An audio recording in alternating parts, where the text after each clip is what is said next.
here are the notes for the 5-3 on graphing rational functions.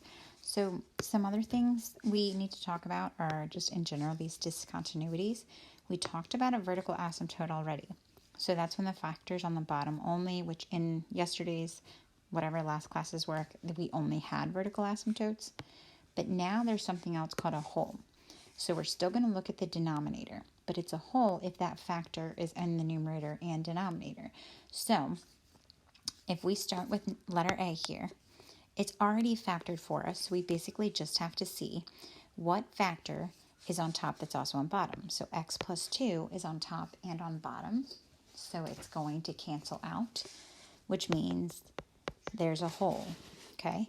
And the way that we find the whole is we take x plus 2, set it equal to 0.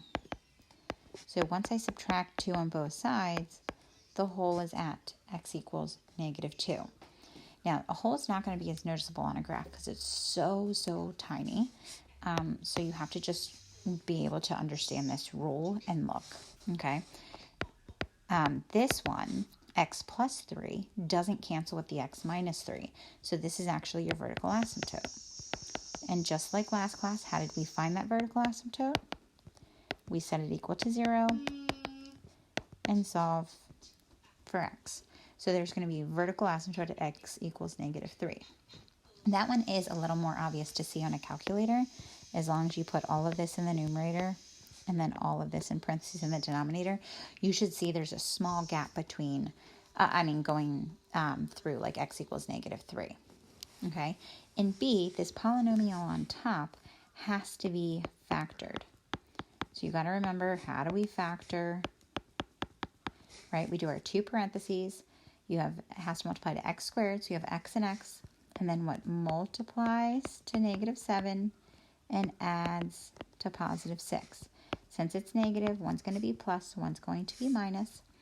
The only numbers that multiply to 7 are 7 and 1, and 6 has to be positive, so it has to be the positive 7. Okay, I'm thinking ahead, and I only see one factor on bottom, so it's either a whole or a vertical asymptote. It cancels, so if it cancels, that means the whole is at, it's going to be a whole. So I need to set it equal to 0, and I know there's a whole at x equals 1. So identify asymptotes. So if it said like VA, I always put for asymptote, you would just say none. Okay, because I usually leave a space for you to do each one. Okay, on to C. It's already factored. I have an x plus 5 on top, x minus 1 on bottom, x plus 4 on bottom. Neither of those cancels. So these are both just a vertical asymptote. Okay, so x minus 1 equals 0 means x equals 1. X plus 4 equals 0 means x equals negative 4. And then for wholes, we would just say none. So sometimes there are no wholes and there are only vertical asymptotes, or vice versa. Sometimes there's vertical asymptotes and no wholes, or maybe there's one of each. So there's no like rhyme or reason. It just depends on the function you're given. Okay, D, factor first. So x and x.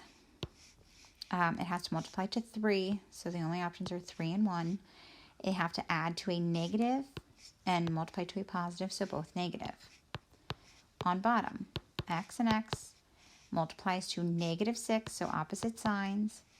Multiplies to negative 6, adds to negative 1, so negative 3 plus 2 is negative 1. All right, what do you notice? There's an x minus 3 on top and bottom. So that's where a whole's at. Right, so add 3, whole is at x equals 3. The x plus 2 doesn't cancel. So you have to set x plus 2 equal to 0, solve for x.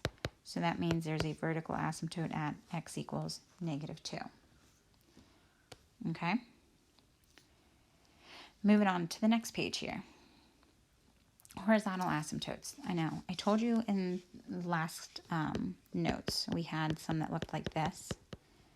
And we said, okay, this value right here was your horizontal asymptote, right? If it looked like this form.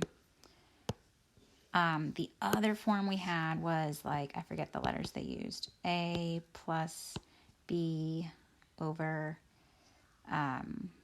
dx plus c or something.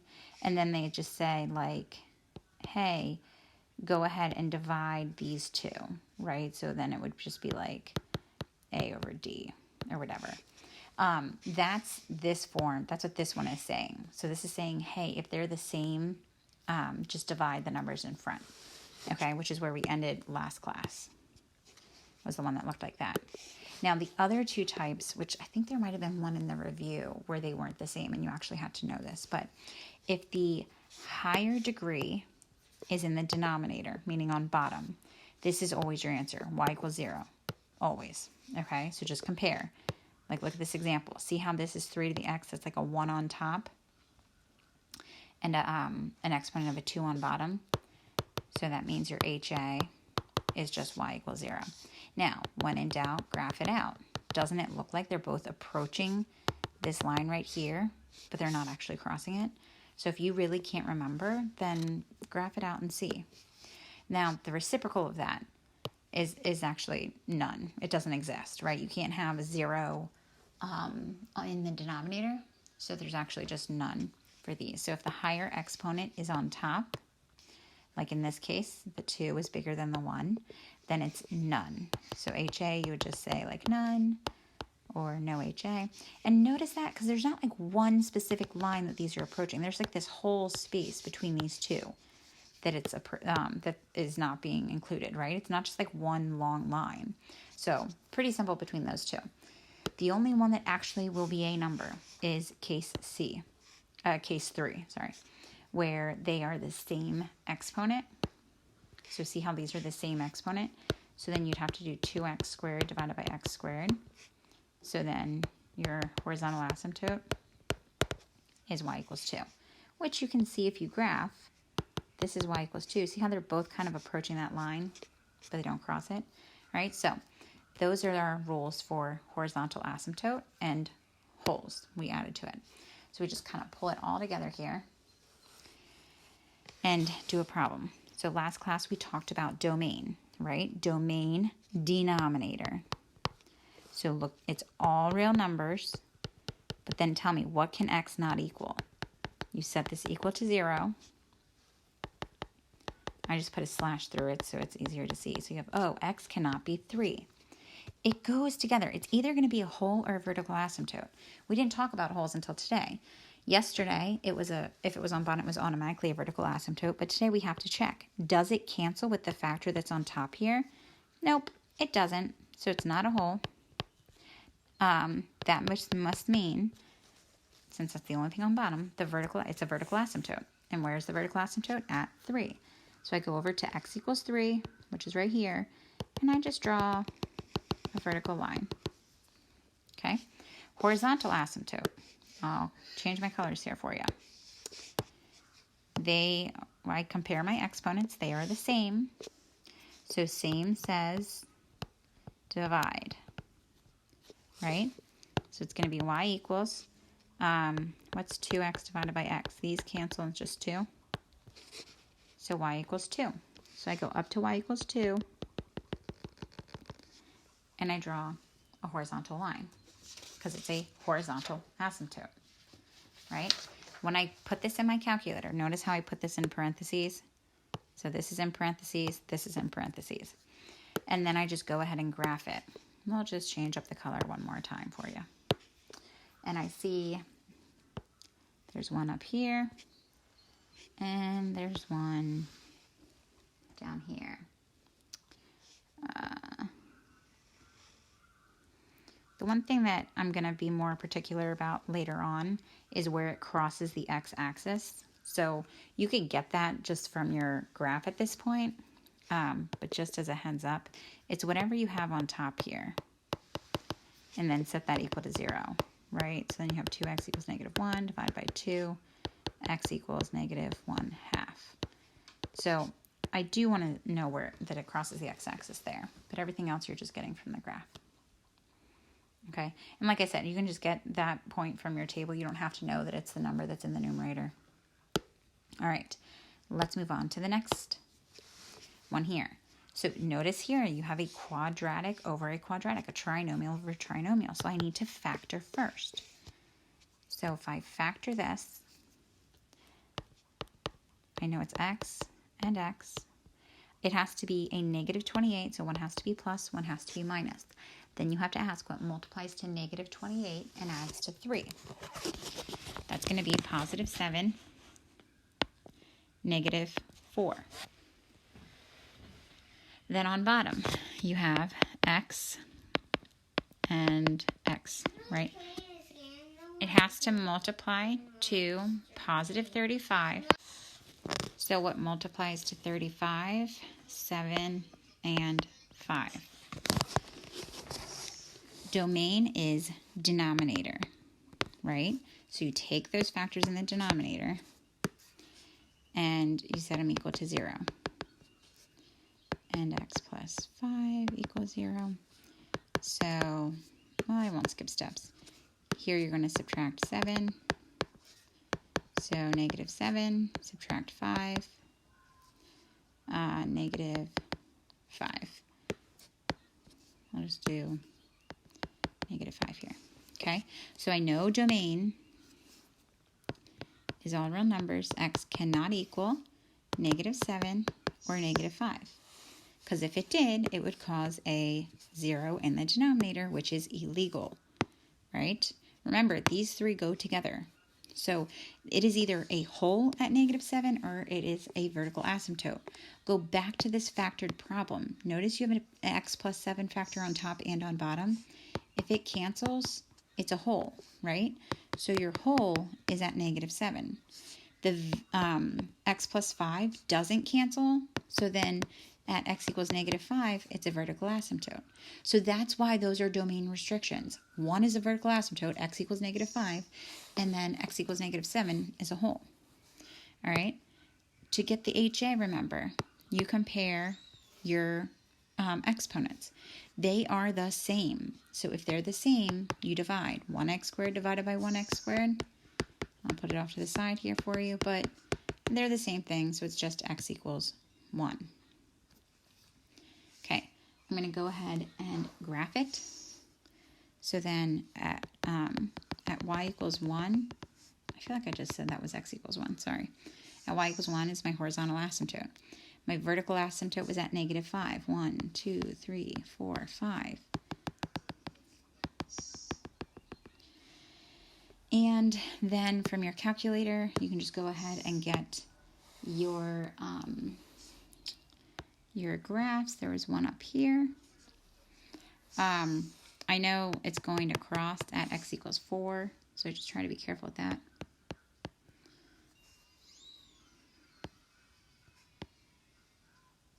Maybe the other one would have been good to have like the y intercept. Then your graph would be a little bit more reliable probably. Okay, the other thing I need to add that I didn't have to add in the other one was the whole at x equals negative 7. So remember, this was x equals negative 5, that vertical asymptote. So this is 6, 7. So here, I would just put whole. Okay, on a quiz, I am going to expect that you actually label this. So I would want to see the horizontal asymptote. I want to see the vertical asymptote. I want to see a circle. You can call it a whole, whatever you want.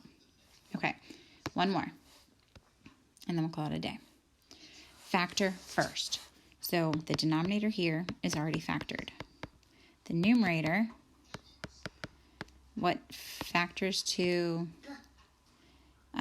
negative 3? It would be negative 3 and positive 1.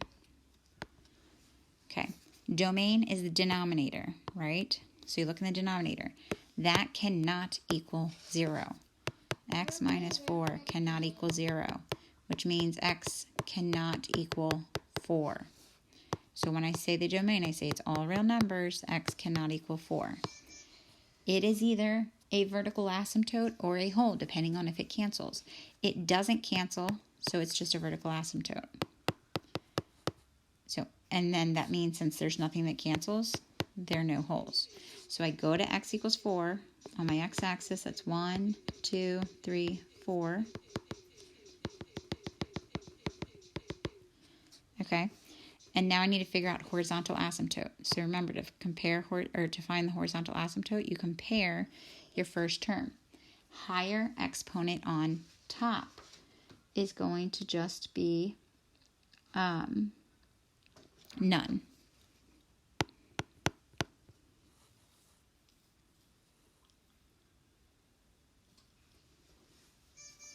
Okay. So now you're going to go ahead and graph this. Make sure when you graph, you put all of this numerator in parentheses, right? And then divide it by all of this in parentheses. Otherwise, your graphs are not going to look correct. And let's see here. I know my intercepts are, or my x, is going to be what? 3 and -1. And then this one went somewhere like... I want to play a different game, Mommy.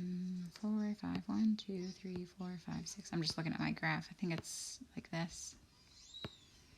And then this one goes, maybe the y-intercept was like 2.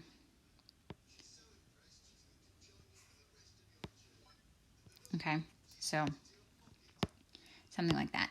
Again, to make sure you get full credit for graphs, just get some points off your calculator. I just don't have my calculator with me, so I'm trying to freehand it here. All right, so that is all for these notes you need to complete. 5-3, practice, and upload by 5 p.m. All right, see me for help.